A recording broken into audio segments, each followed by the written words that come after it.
приводят ко мне детей, да, иногда приводят, и там вот бабушки, дедушки, там отцы, матери, вы знаете, такой, отцы вот часто тоже, у меня сын такой, подающий надежды, будет он, вот поверьте мне, будет такой чемпион, будет там на Олимпиаде прославить, да.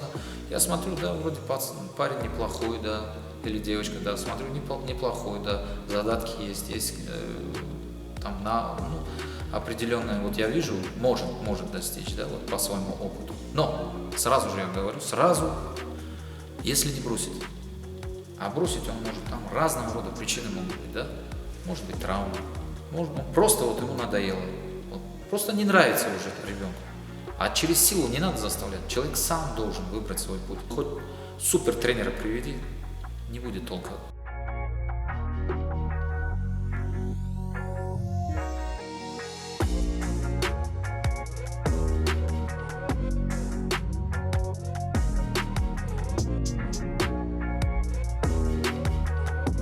Я, например, закончил заниматься боксом, да, 24 года на пике своей карьеры, уже мастер спорта международного класса было мне присвоено, и я перестал выступать, потому что финансовая проблема тоже.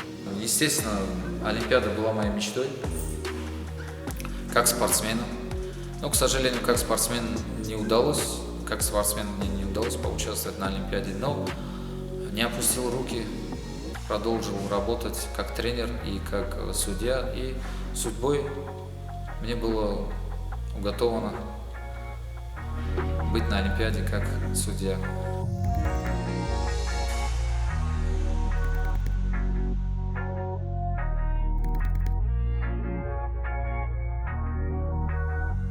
Я неоднократно наблюдал в интернете высказывания и статьи о том, что представитель судейского корпуса от Таджикистана может помочь спортсменам, представляющим страну.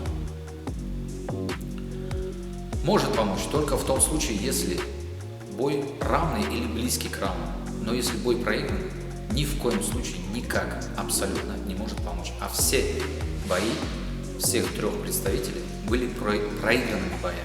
Они все трое проиграли.